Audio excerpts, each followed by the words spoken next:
अस्सलाम वालेकुम नाज़रीन, मैं हूँ आयशा जुल्फ़िकार। आप देख रही हैं प्रोग्राम सुनो राउंड अप। नाज़रीन, पाकिस्तान आज किसी सियासी इख्तलाफ से नहीं बल्कि एक ख़तरनाक ज़िद से दो चार है।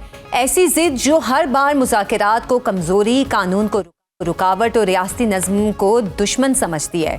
हुकूमत की जानिब से PTI को कई बार मुज़ाकरात की पेशकश की गई, मगर अपोजिशन की जानिब से हमेशा इसका तमस्खुर उड़ाया गया और कहा गया कि हम बाइख्तियार अफराद से बात करेंगे। राना सनाउल्लाह ने इसका जवाब देते हुए कहा, वज़ीर आज़म बाइख्तियार हैं। एस्टैब्लिशमेंट और नवाज शरीफ को एतमाद में लिया गया है, मगर अपोजिशन को खदशा है कि मुज़ाकरात महज एक सियासी जाल हैं। दूसरी जानिब मुल्की सिक्योरिटी सूरत हाल के पेश नज़र आज DG ISPR ने तफसीली प्रेस कॉन्फ्रेंस की, जिसमें उन्होंने सरहद पार से होने वाली दहशत गर्दी के हवाले से आगाह किया। इस हवाले से सबसे हसास सूबा खैबर पख्तूनख्वा है, जहां PTI की हुकूमत है और वो ऑपरेशन की मुखालिफत करते आ रहे हैं, जिस पर विफाक और रियासती इदारों के साथ PTI का इख्तलाफ अब तक कायम है। DG ISPR ने कहा कि पूरी कौम और सिक्योरिटी फोर्सेस दहशत गर्दी के खिलाफ जंग में कुर्बानियां दे रही है और एक सूबे की हुकूमत कहती है कि हम वहां ऑपरेशंस नहीं होने देंगे। तो क्या ये लोग चाहते हैं कि जिस तरह सवात में इन दहशत गर्दों ने हजारों अफराद को शहीद किया, ये दोबारा से ऐसा ही दहशत गर्दी का माहौल पैदा करना चाहते हैं? उनका कहना था, इस बार ऐसे लोगों का बयानिया भी खुलकर सामने आ गया। इन लोगों के पास वही पुराना सियासी बयानिया है। अगर इनसे कोई 2 से 3 सवाल कर ले तो इनके पास कोई जवाब नहीं होता। ये फितनाउल खवारिज का मंजूर नज़र बनना चाहते हैं। तर्जुमान पाक फौज ने कहा कि वज़ीर आला फरमा रहे हैं कि अफगानिस्तान हमारी मदद करे, ये फरमा रहे हैं कि काबुल हमारी सिक्योरिटी गारंटी करे। ये कौन सी तस्कीन की पॉलिसी है कि आप अफगानिस्तान से कहते हो हमारी मदद करें? वज़ीर आला KP एक मज़ाक़ खेज़ बात करते हैं। KP के वज़ीर आला का बयानिया भी खुलकर सामने आ गया है कि अगर मिलिट्री ऑपरेशन नहीं करना तो खवारिज के पैरों में बैठना है। क्या PTI सिक्योरिटी सूरत हाल की खातिर मुल्की सलामती के लिए हुकूमत के साथ बैठने को तैयार है? हुकूमत की जानिब से दी गई मुज़ाकरात की ऑफर पर क्या रवाबित हो रही हैं? इन मामलात पर बात करने के लिए हमारे साथ इस सेगमेंट में मौजूद हैं रहनुमा तहरीक इंसाफ सेनेटर हुमायूं मेहमन साहब। हुमायूं साहब, बहुत शुक्रिया सर आपके वक्त का। सबसे पहले तो खैबर पख्तूनख्वा में दहशत गर्दी के हवाले से ही बात करते हैं। आज DG ISPR ने भी बड़ी तफसील से बताया कि किस तरह अफगानिस्तान की सरजमीन से ये सब हो रहा है। आपकी जमात अब तक मुज़ाकरात की बात करती आ रही है कि दहशत गर्दों के खिलाफ ऑपरेशन नहीं बल्कि बातचीत की जाए। अब आपका मौक़िफ़ क्या है? क्योंकि मुसलसल हमारे जवान भी शहीद हो रहे हैं, मगर PTI ऑपरेशन की मुखालिफत कर रही है। बिस्मिल्लाहिर्रहमानिर्रहीम, या का नाबुदो व या का नस्ताइन। अच्छा, देखिए, इस तरह है कि किसी ने ऑपरेशन की मुखालफत नहीं की। हमारे सिंपल 2 मौक़िफ़ हैं। एक, अगर आप लोगों ने ऑपरेशन करना है तो आप लोकल लीडरशिप जो खैबर पख्तूनख्वा की है उन सब से बात कीजिए। और नंबर 2, ये पाकिस्तान तहरीक इंसाफ की हुकूमत का नहीं है, ये खैबर पख्तूनख्वा के लोगों का ये वो है। क्यों ये डिमांड है? क्योंकि खैबर पख्तूनख्वा में चाहे आप JUI पूछ लें, चाहे आप ANP पूछ लें, चाहे आप किसी और को पूछ लें, वो सारे के सारे ये कह रहे हैं कि खैबर पख्तूनख्वा में अगर आपने ऑपरेशन करना है तो आप पहले लोकल लीडरशिप को वहाँ पे इन कॉन्फिडेंस लें, उनको बताएं कि आप क्या प्लान कर रहे हैं, कैसे कर रहे हैं, क्या रोड मैप है, किस लिहाज से। नोबडी हैज सेड कि हम इसके खिलाफ कर रहे हैं। सब कह रहे हैं कि भाई हम चलो, आप JUI से पूछें।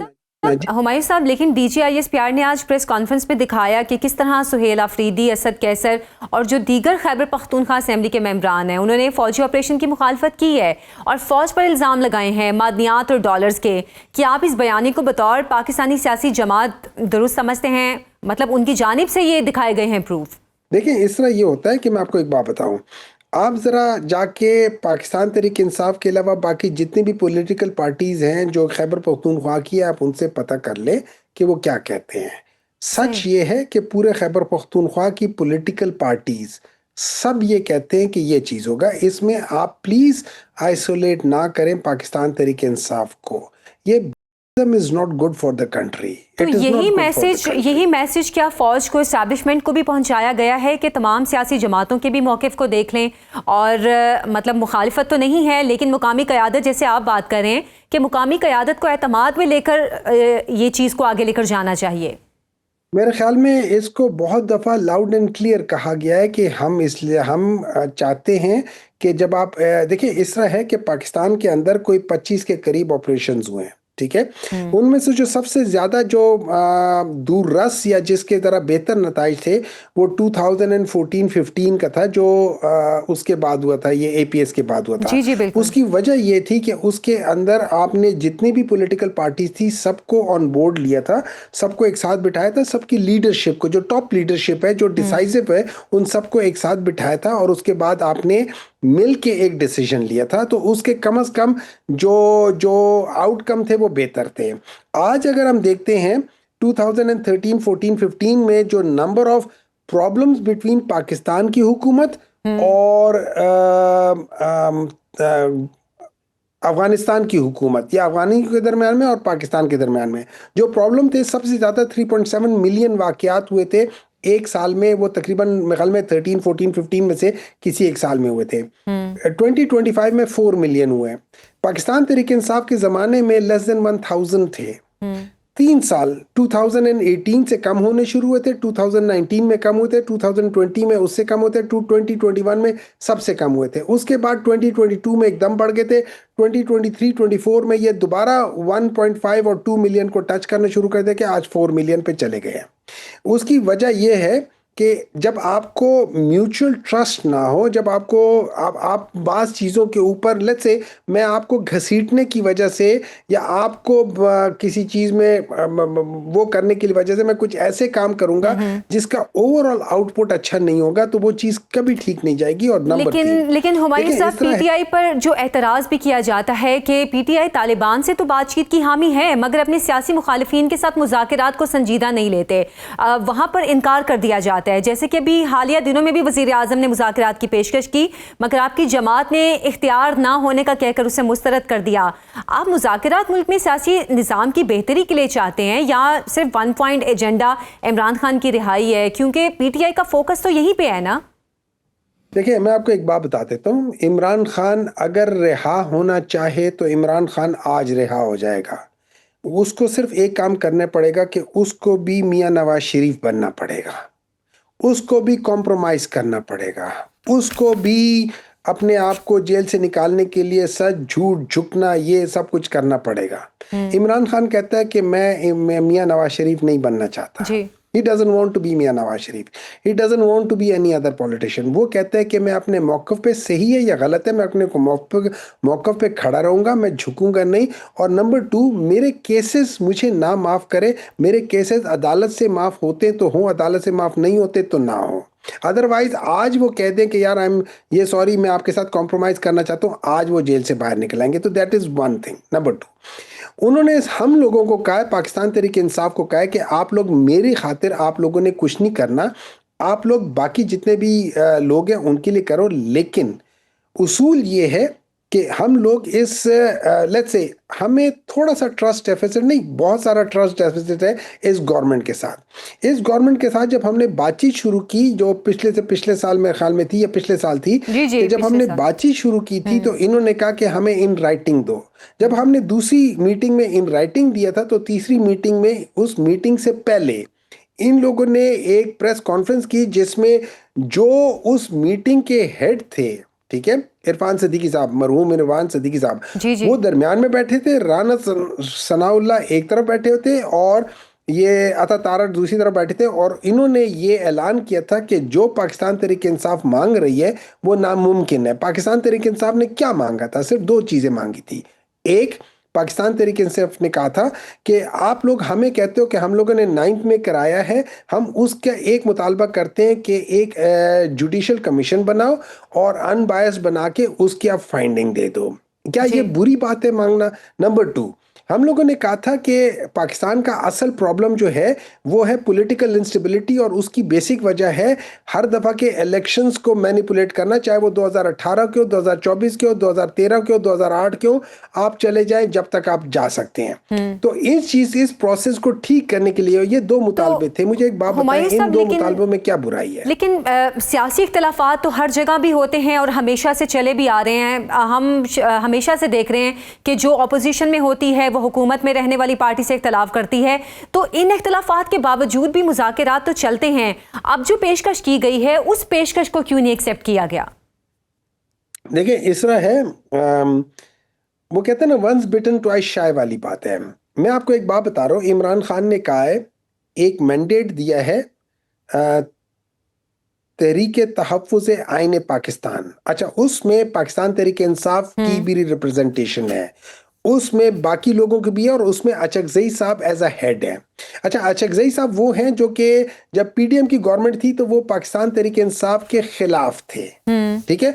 तो उस लिहाज से वो और बाकी लोग, जिसमें आप देख लें, जिसमें पाकिस्तान नून लीग के और पीपल्स पार्टी के जो पुराने लोग हैं वो सारे बैठे थे। जी। हमने उनको एम्पावर किया है, इमरान खान ने उनको कहा हुआ है कि आपने जो डिसीजन लेना है पाकिस्तान तहरीक इंसाफ आपको बैक करेगी। उन्होंने डिसाइड किया है कि हम गवर्नमेंट के साथ बातचीत करने को तैयार हैं।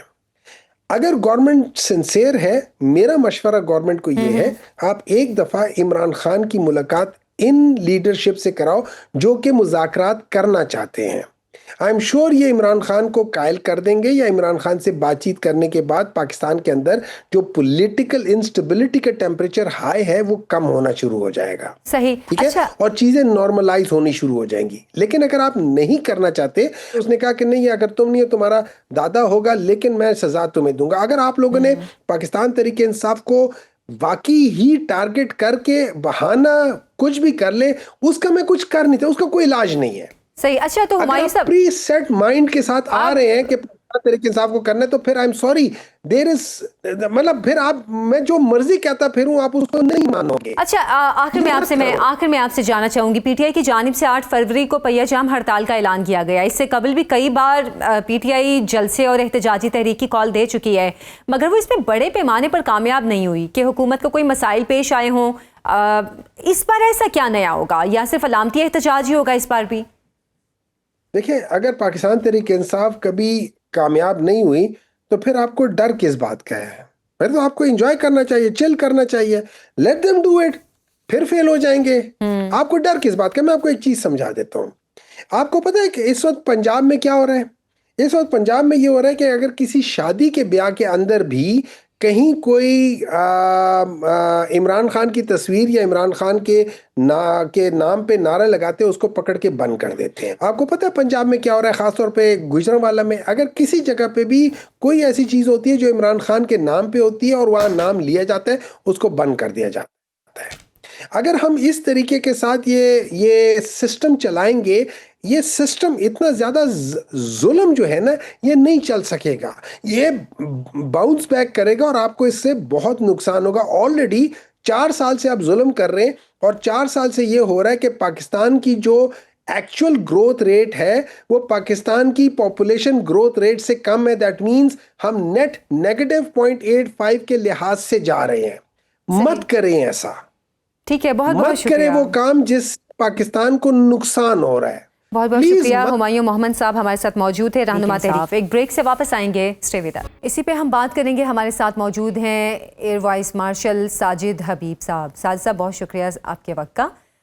DGISPR के मुताबिक दहशतगर्द तंजीमें अफगानिस्तान में परवरिश पा रही हैं और भारतीय हिमायत से पाकिस्तान में हमले किए जा रहे हैं। DGISPR ने अफगान तालिबान की माली मुआवनत और दहशतगर्दी की जो स्पॉन्सरशिप है, इसकी भी निशानदही की है। आप बतौर साबिक फौजी अफसर इस तफसीली प्रेस कॉन्फ्रेंस को जिस अंदाज में दुनिया के सामने रखा गया है, कैसे देखते हैं?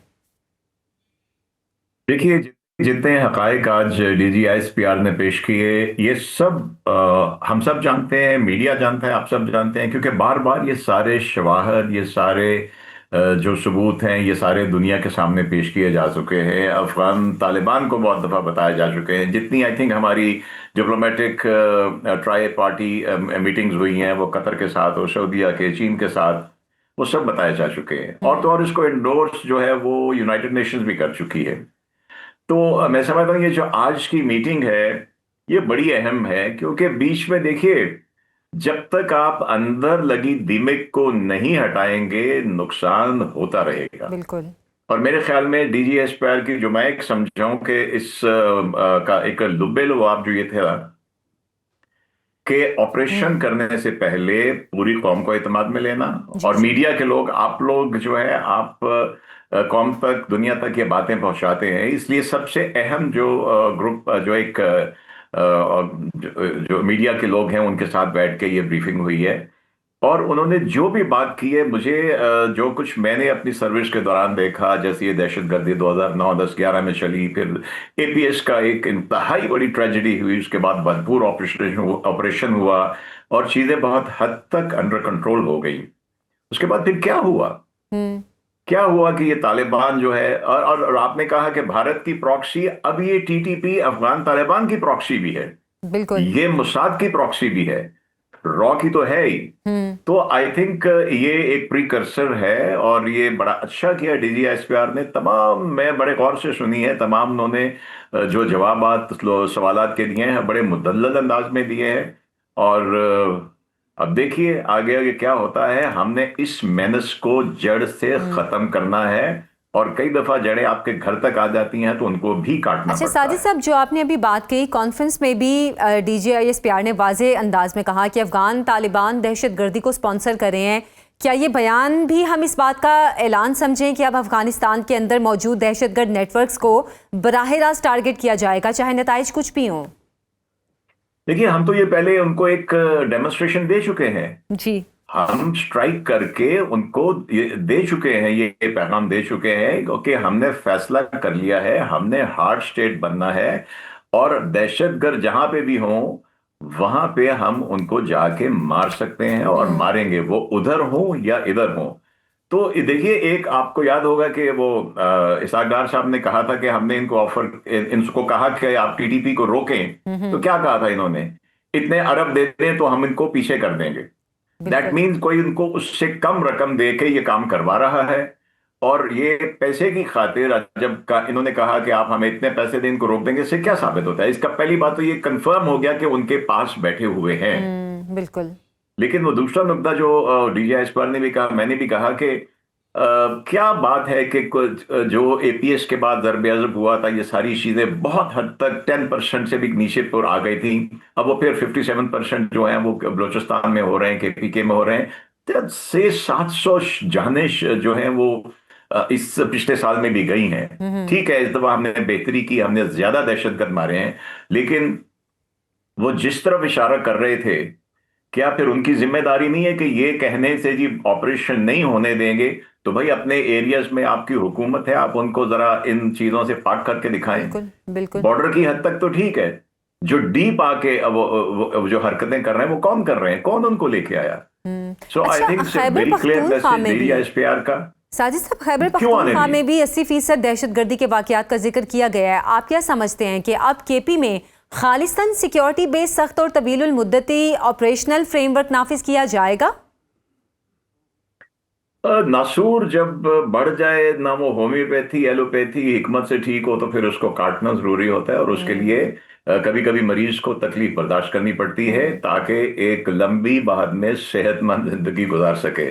तो आपने जैसे कहा, मैं समझता हूं कि ऐसा होगा और ऐसा होना चाहिए। अच्छा, डीजीआईएसपीआर ने कहा है कि ये जंग हमने ताकत से जीतनी है। क्या आप समझते हैं कि मुज़ाकरात, रिकंसिलिएशन और जो सॉफ्ट अप्रोच है, इसका बाब अब बंद हो चुका है? हमने करके देख लिया ना, कतर के कहने पे करके देख लिया।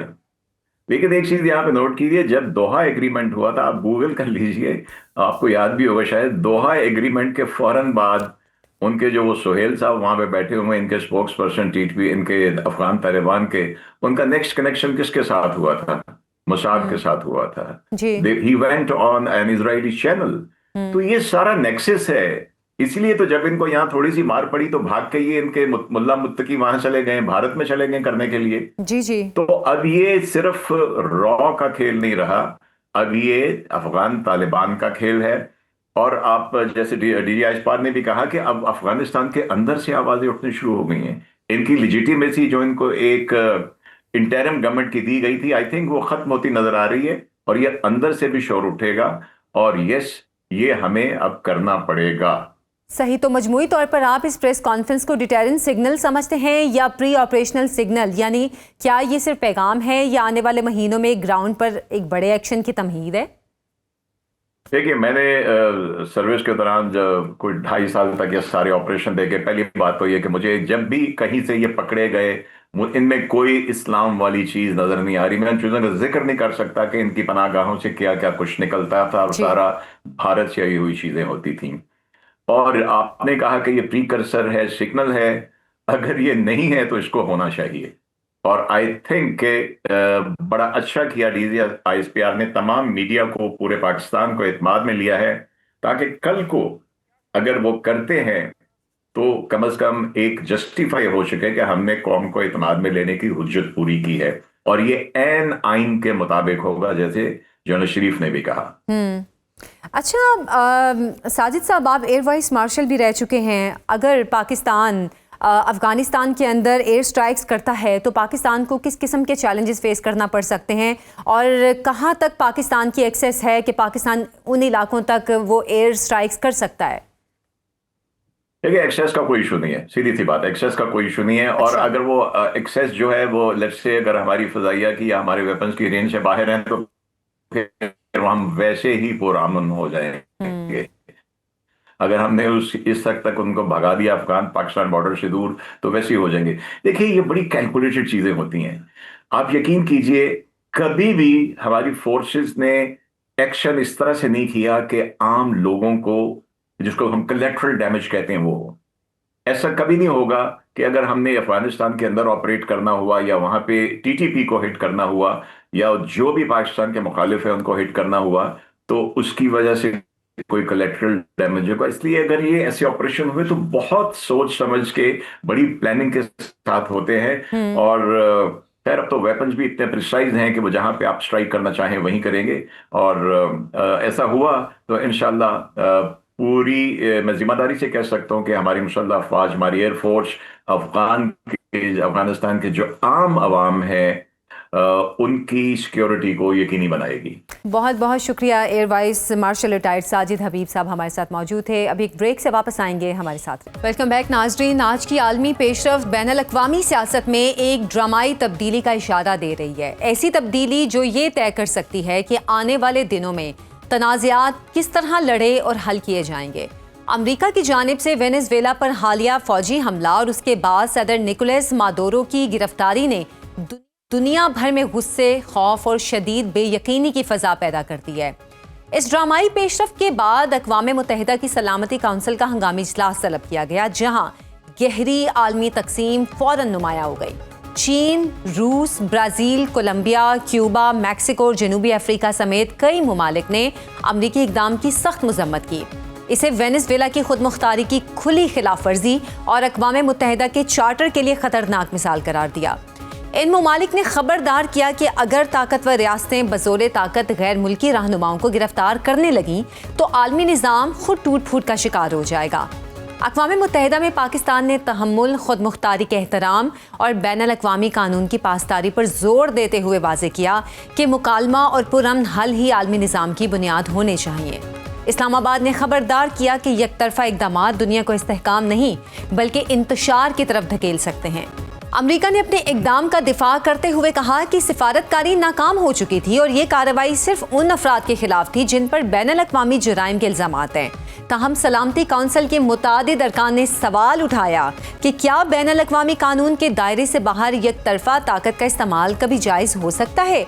ये बहरान यहीं ख़त्म नहीं होता। अमरीकी सदर डोनाल्ड ट्रंप ने कोलंबिया, क्यूबा और मैक्सिको के खिलाफ सख्त बयानात देते हुए अदम इस्तेहकाम के इल्ज़ामात आयद किए और नताइज की धमकियाँ दी, जिससे खित्ते में मजीद मुदाखलत के खदशात बढ़ गए हैं। इसी दौरान ईरान भी शदीद बहरानी कैफियत से दो चार है। मुआशी बदहाली और अवामी गुस्से के बाइस बड़े पैमाने पर एहतजाज ने मुल्क को हिला कर रख दिया है। इत्तलात के मुताबिक कीमती जानों का ज़िया हुआ है और वसी पैमाने पर गिरफ्तारियां अमल में आई हैं। इस पस मंज़र में ईरान के खिलाफ अमरीकी फ़ौजी कार्रवाई की धमकियों ने मशरिक़ वुस्ता में एक और बड़े तसादुम के खदशात को जन्म दे दिया है। काराकास से तेहरान तक, न्यूयॉर्क से इस्लामाबाद तक इशारे तशवीशनाक हैं। इत्तेहाद सख्त हो रहे हैं, सिफारतकारी दबाव में है और ताकत के इस्तेमाल को मामूल बनाया जा रहा है। क्या दुनिया बेलगाम ताकत की सियासत के एक नए दौर में दाखिल है? क्या बैनुल-अक़वामी इदारे अब भी आलमी अबतरी को रोकने की सलाहियत रखते हैं? इन मामलात पर बात करने के लिए हमारे साथ मौजूद हैं साबिक मुस्तकिल मंदूब अक़वाम मुत्तहिदा बराए पाकिस्तान मसूद खान साहब। बहुत शुक्रिया मसूद साहब आपके वक्त का। क्या आप इस अमरीकी कार्रवाई को इंटरनेशनल लॉ के दायरे में देखते हैं या एक डेंजरस प्रेसिडेंट है जो मुस्तकबिल में मज़ीद ताकतवर मुदाखलतों का दरवाज़ा खोल सकता है? और क्या इस कार्रवाई के जवाब के बाद चीन को ताइवान और रूस को यूक्रेन पर हमले का जवाब नहीं मिल रहा? जी, मैं सबसे पहले तो ये कहूँगा कि बहुत बहुत शुक्रिया मुझे ये मौका देने का।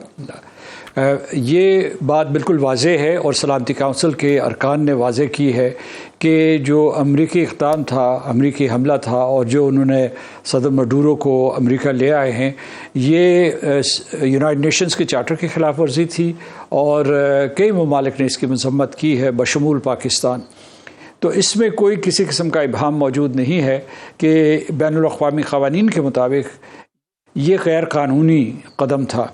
जो सबसे ज़्यादा ख़तरा मौजूद है इस वक्त, यानी वो ये है कि ये अमेरिका का आखिरी हमला नहीं हो सकता है कि इससे मिलता जुलता हमला जो है वो कोलंबिया के ऊपर हो, वो ट्रिनिडेड के ऊपर हो, क्यूबा ख़तरे में है, मेक्सिको में बहुत तशवीश पाई जाती है और ख़ास तौर से यूरोपीय ममालिक में अगर आप देखें तो ग्रीनलैंड ने न सिर्फ इसकी मज़म्मत, मतलब ग्रीनलैंड नहीं डेनमार्क ने मज़म्मत की है, ग्रीनलैंड उनका हिस्सा है।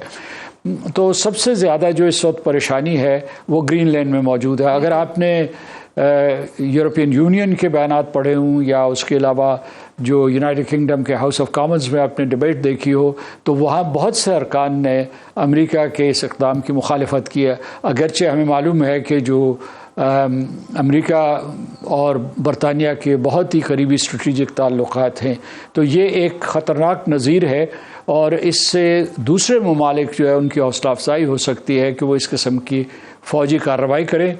और ये फ़ौजी कार्रवाई की इंतहा है कि आप किसी मुल्क के सदर को अपने मुल्क में ले आएँ, अपने कानून की तहवील में ले आएँ और वहाँ अदालती कार्रवाई करें। आपने बिल्कुल ठीक कहा मसूद साहब, और दुनिया में भी यही तशवीश पाई जा रही है कि ये एक मिसाल कायम हो गई है कि ताकतवर मुल्क अपने से कमज़ोर मुल्क पर इस तरह की कार्रवाई कर सकता है। लेकिन सलामती कौंसिल के हंगामी इजलास में भी जो एक वाज़े आलमी तकसीम नज़र आई है, क्या ये इस बात का सबूत है कि दुनिया एक बार फिर से कोल्ड वॉर स्टाइल ब्लॉक्स में बढ़ रही है? और जो मौक़िफ़ पाकिस्तान की जानिब से लिया गया है सलामती कौंसिल में, क्या आप समझते हैं वो बेहतरीन था? पाकिस्तान के पास के सिवा कोई ऑप्शन नहीं था।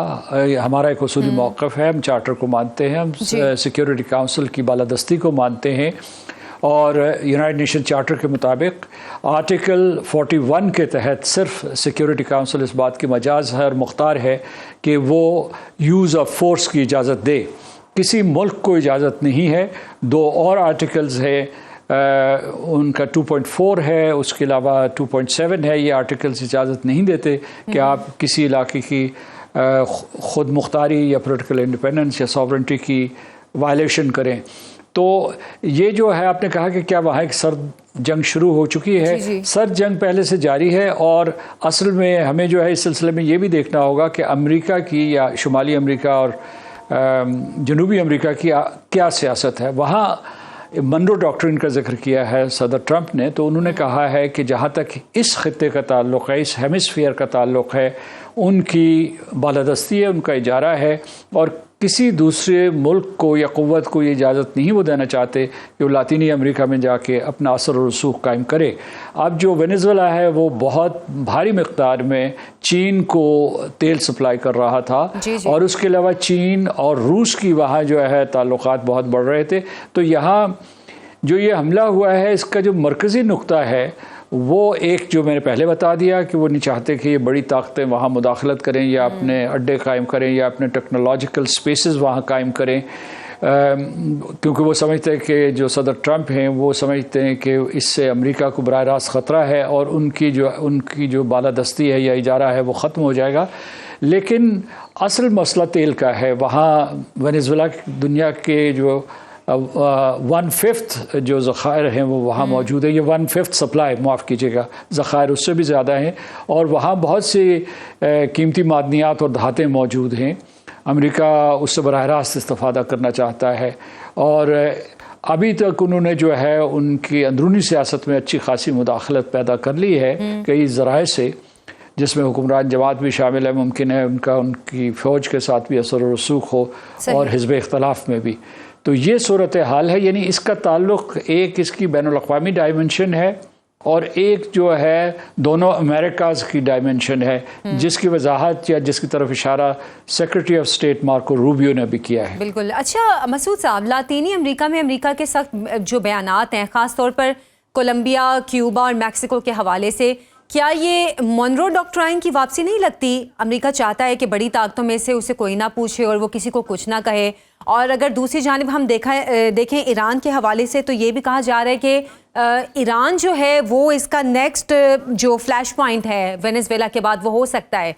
अगर ऐसा है तो उसके आलमी असरात क्या होंगे? क्या आप समझते हैं कि वेनेजुएला और ईरान के मामलात को जोड़ कर देखा जा रहा है? जी, जो पहला है वो जो मैक्सिको, कोलंबिया, क्यूबा और ट्रिनिडाड, में इन 4 ममालिक का जिक्र करूँगा, वो हमले की जद में है पहले से। यानी सदर ट्रंप जो है इन ममालिक के ख़िलाफ़ बयानात दे चुके हैं और मैक्सिको के सदर के ख़िलाफ़ उन्होंने बयान दिया, लेकिन मैक्सिको ने अभी जो है एक बयान जारी किया। उन्होंने कहा कि वो जो काउंटर नारकोटिक्स के लिए अमेरिका के साथ ताउन जारी रखेंगे इन बयानात के बावजूद।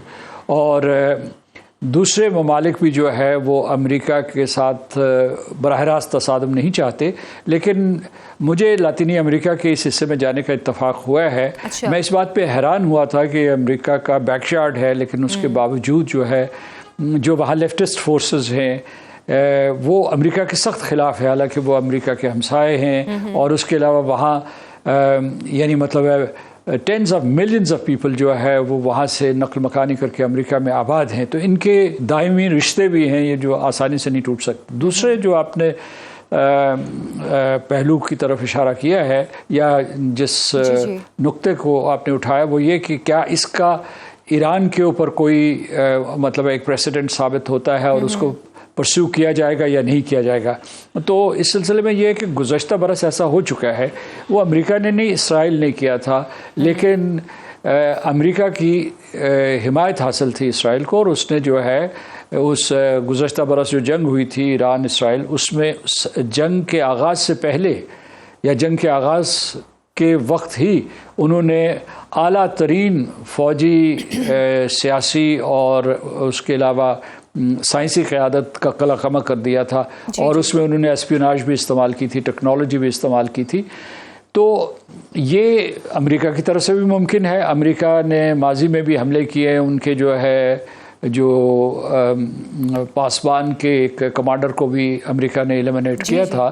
तो लेकिन असल में जो एजेंडा है यहाँ ये इसराइल का एजेंडा है कि किसी तरीके से ईरान को तकसीम किया जाए अरब कुर्द और पर्शियन इलाक़ों में और शाम जैसी सूरत हाल पैदा की जाए। तो 2026 जो है इस एतबार से एक सियासी तलातम, पॉलिटिकल डिस्टर्बेंस एंड वॉलेटिलिटी का साल होगा। अच्छा मसूद साहब, do you see the international system moving from rule based order to power based order, और इस तब्दीली का सबसे बड़ा नुकसान किसको होगा? और क्या हम अब एक आलमी जंग की जानिब बढ़ रहे हैं जहां सुपर पावर का स्टेटस शायद अमेरिका से बदलकर रीजनल सतह पर आ जाए? देखिए, अमेरिका का दूसरी जंग अज़ीम के बाद किरदार बहुत काबिल सताइश था क्योंकि उन्होंने एक नया निज़ाम बनाया। असल में इसका आगाज़ उससे पहले भी हो गया था जब सदर वुडरो विल्सन ने राइट टू सेल्फ डिटर्मिनेशन का जिक्र किया और उसकी वजह से जो है अमेरिका की मिसाल की वजह से ही बहुत से जो ममालिक नौआबादियात की शक्ल में थे वो आज़ाद हुए, ख़ुद मुख्तारी मिली। जब अक़वाम मुत्तहिदा 1945 में बना था तो उस वक्त अक़वाम मुत्तहिदा के अरकान की तादाद 51 थी, अब 193 है और इसमें बेशतर अरकान जो हैं वो यानी जो पहले फॉर्मर कॉलोनीज़ हैं। तो लेकिन जो अमेरिका ने जो निज़ाम बनाया था रफ्ता रफ्ता ये वाज़े होता गया, ख़ास तौर से कोल्ड वॉर के बाद जब अमेरिका जो है सोल सुपर पावर बन गया। तो उन्होंने ये दुनिया को पैगाम दिया कि वो इन कवानीन का पाबंद नहीं है, तो इसलिए उन्होंने एक्सेप्शनलिज्म के अमेरिका को जवाबदेह नहीं ठहराया जा सकता, अमेरिका दुनिया को जवाबदेह ठहरा सकता है। उसकी मिसाल आपको इराक की जंग की मिलती है, जब वो सलामती काउंसिल का रास्ता इख्तियार नहीं किया था। उन्होंने सदर नोरिएगा जो पैनामा के सदर थे, उनको सन 1989 में इसी तरीके से गिरफ्तार किया था। हॉन्डुरस के सदर को भी गिरफ्तार किया था। तो मतलब ये है कि ये कोई पहली बात नहीं है, अमेरिका पहले कर चुका है। आपने ऑर्डर और डिसऑर्डर का जिक्र किया था, तो वो ये है कि एक हद तक सारी दुनिया ने इस निज़ाम को सहारा दिया, जिसमें सलामती काउंसिल के मुस्तकिल अरकान भी हैं, तीसरी दुनिया के ममालिक भी हैं, मगरबी यूरोप के ममालिक भी हैं, चीन और रूस जैसे बड़े ममालिक भी हैं। लेकिन पता ये चला कि ये जो इसका इत्तलाक़ है इस नए निज़ाम का या और नए निज़ाम के जो क़वानीन हैं, वो जुज़वी तौर पर इत्तलाक़ पज़ीर होते हैं। मिसाल के तौर गज़ा के ऊपर जो है ना जेनोसाइड कन्वेंशन नाफिज हुआ, ना उसके अलावा जो Geneva convention, additional protocol, universal declaration of human rights, उसके बाद जो है वॉर लॉज जो होते हैं, वॉरफेयर के जो लॉज होते हैं, उसमें किसी का भी एहतराम नहीं किया गया। और कोई मतलब जो वज़ीर आज़म नेतन्याहू को ना ICJ में जवाबदेह ठहराया गया, ना ICC में, यानी मतलब ये इंडाइटमेंट्स तो मौजूद थी लेकिन उनको जो है किसी किस्म की कोई जवाबदेही नहीं की गई। तो इसलिए ये है कि ये लोगों को मुगालता है कि ये निज़ाम जो है बैनुल अक़वामी निज़ाम, ये दुनिया को इंसाफ दिलवाएगा, और अगर दिलवाएगा भी तो अमेरिका की मंशियत से दिलवाएगा। अभी सिर्फ ये हो रहा है, फ़र्क ये हो रहा है कि चीन और रूस जैसी ताकतें हैं या कुछ जो है जिनको आप ये कहते हैं कि मल्टीपोलर ऑर्डर में जो है ग्लोबल साउथ से कुछ कुव्वतें उभर रही हैं, लेकिन अभी वो अमेरिका को मुकम्मल तौर पर चैलेंज नहीं कर सकती है। मिसाल के तौर पर चीन जो है, जी बिल्कुल, वो उसने एक बहुत सख्त बयान दिया है, चीन ने बहुत सख्त बयान दिया है और वेनेजुएला के ख़िलाफ़, वो वेनेजुएला के हक़ में और अमेरिका के ख़िलाफ़ अमेरिका के इस इक़दाम की मज़म्मत की है, लेकिन वो किसी किस्म की कोई फ़ौजी कार्रवाई नहीं करेंगे। ना इस वक्त उनके पास कोई ऐसी फ़ौजी कोalition मौजूद है जिसके ज़रिए जी, लेकिन यानी उनकी तरफ से सियासी और स्ट्रेटेजिक मुखालफत ज़रूर रहेगी। ठीक है, बहुत बहुत शुक्रिया। मसूद खान साहब हमारे साथ मौजूद थे। नाज़रीन, आज से इतना ही, मुझे इजाज़त दें। अल्लाह हाफ़िज़।